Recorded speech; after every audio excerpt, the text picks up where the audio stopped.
Quilters, it's Pam from AccuQuilt. I am so excited to spend some time with you today. We are going to put together this beautiful quilt called Happy Village. It's a really fast and easy quilt to use. It's fat quarter friendly, so go to your stash and find yourself some fat quarters.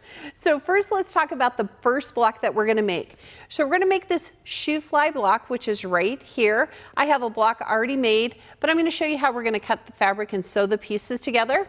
You can see that in this quilt, this is the block that we're going to make. That's that shoe fly block.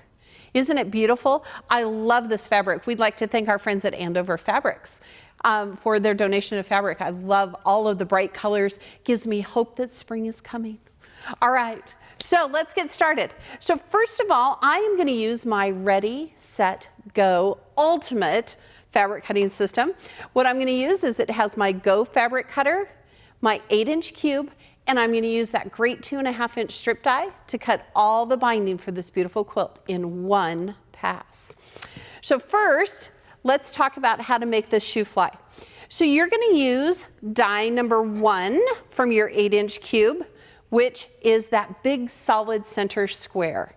So we can cut up to 6 layers of cotton fabric in one pass, 90% faster than with rotary cutters or scissors. So I'm going to lay my fabric right over this two-tone foam. The two-tone foam shows you where the fabric needs to be placed. There are blades inside, so it's really fast and accurate. Now I have 4 pieces of white, and then I have 1 piece of red. So I'm going to put the cutting mat on top. You want to make sure that label is at your belly and the lengthwise grain of the fabric traveling back and forth across that die. The reason is that lengthwise grain is tight, and so when you cut the pieces, they turn out beautifully every single time. So I'm going to start here. I'm going to go fabric cutter. All right, here's the tip of the day. If you lift this cutting mat up, all the pieces fly everywhere. So you want to give your mat some love. Slide, don't lift. We're going to pull away, and ta-da, we have cut those perfect squares. Okay, so I'm going to set my squares aside over here, and now I'm going to cut shape number 3, which are half square triangles. You'll notice there are 2 half square triangles on the die board. So if the instructions tell you to cut 2 half square triangles, you would only need 1 piece of fabric. So I'm again going to cut 6 layers of fabric. So I have 4 of the white and 2 of the red, lengthwise grain across that die board. Label's going to be at my belly. Now, since I'm using my Go fabric cutter, I'm going to turn it the other direction because the Go can cut in both directions. You can also use your Go Baby or your Go Big. Give it some love, slide, don't lift, pull it back, and ta-da, we've cut those perfect half square triangles. Now, quilters, you're going to notice that we cut off the dog ears so that right here along this seam, that's a perfect 1/4-inch seam allowance. Makes it so easy when you're putting the blocks together on those geometric shapes if we've cut off the dog ears for you. All right, so now that we've cut all of our pieces, I've laid out the block as we're going to put it together. You want to make sure, especially on this quilt, that you download that pattern. It's free at AccuQuilt.com, and follow those instructions on how to cut and sew the pieces together.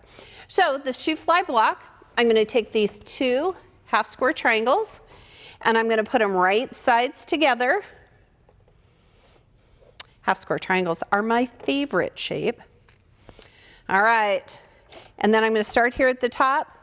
All right, so I'm going to sew these half square triangles together. Look how easy it goes together because we've cut off those dog ears. And I would tell you, quilters, that you just want to keep sewing those half square triangles, chain stitch for days. All right, and I'm going to cut my threads. Now, for this particular block, you want to set your seam on those half square triangles. And then typically, quilters, what we do is we normally press to the dark side, but in this particular block, you want to press that seam open. So I'm going to come here to this side, just take my little iron and press open. All right, Perfect. Ta-da, look how great that is. I am using the 8-inch cube, but I'm actually making a 12-inch finished block.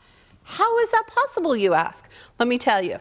Typically when you use a shape in the cube, you're making a 4 patch, right? 4 and 4 and 4 and 4 finishes to an 8-inch block, but we're making a 9 patch. So look, 4-inch block, 4-inch block, 4-inch block, all the way across. So that 9 patch is going to finish to a 12-inch block.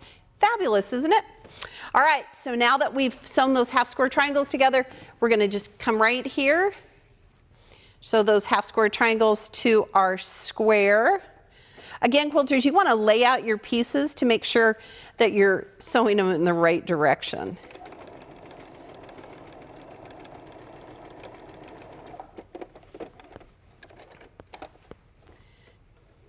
Then I'm going to add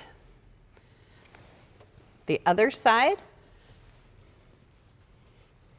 Now if you want to, you can pin these, but when I'm just sewing half square triangles together in squares, I don't usually pin them. They come together pretty easily.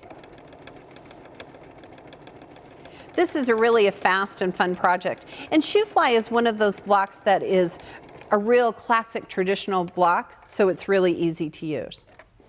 All right. So now I have sewn the top row. So I would press open those seams just like I did before, and then I would sew this row to that row, the bottom row to the center, and again press open those seams, and ta-da, your shoe fly block is complete. So now that we have cut and sewn all these pieces together, I'm just going to move these out of the way so that I can show you the next die that we're going to use. Move this over here a little bit. So typically quilters, when we make a cube quilt, we just usually use just a cube. But today we've added a twist. We have added the flowering snowball die. Let me show you what it looks like. So the flowering snowball die looks just like this. It's called a bob or a block on board, which means all of the pieces you need to make one entire quilt are found just on the die board. So isn't that clever? Now, one of the things about the flowering snowball that makes everybody just a little nervous is you'll notice it has curves. Don't be scared of curves, quilters. We have cut notches into the fabric. So as we put those pieces together, you're going to see how easy they go together, and we're going to sew some pieces so you can see. All right, so first I'm going to take my little pieces right here off the die. All right, now quilters, this is crucial. When you're putting together this particular block, you want to make sure that you follow the instructions just perfectly. So the instructions are going to tell you, first of all, that you want to sew this piece together. So you have a concave piece and 2 convex pieces that are sewn together.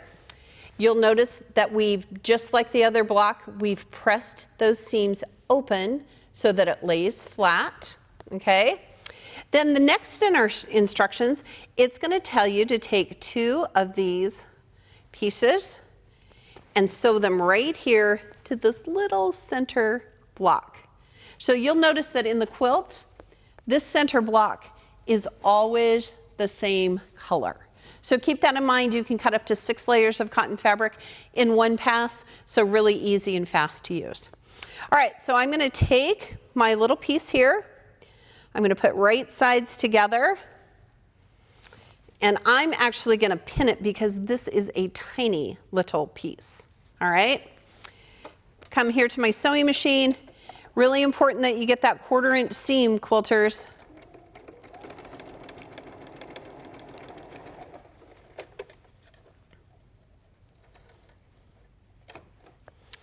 Right. And then I'm going to add my other piece. Okay, just like that.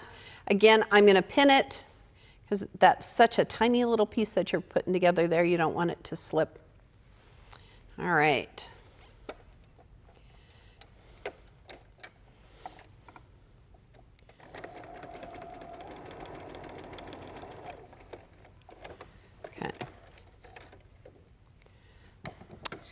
little edges here. All right. So now when I go to press this, I'm going to press it flat just like I did on my shoe fly block. And that way, again, you're getting rid of all that bulk in the center. All right, quilters, now that we've cut and sewn the center piece, I'm going to create another unit that looks just like this. Now, quilters, if you have any questions or you need additional help, be sure and go to AccuQuilt.com or YouTube and put in flowering snowball instructions. It'll be able to, we walk you through step by step. It's really easy to use. So now, just like I've made this piece here, I'm going to take my center.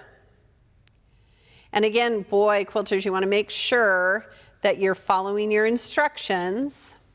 So we're going to piece it together basically just like this. So we're going to take our two pieces, our purple piece and our white piece, and I'm going to line them up right here along the notches. See, right here's that notch.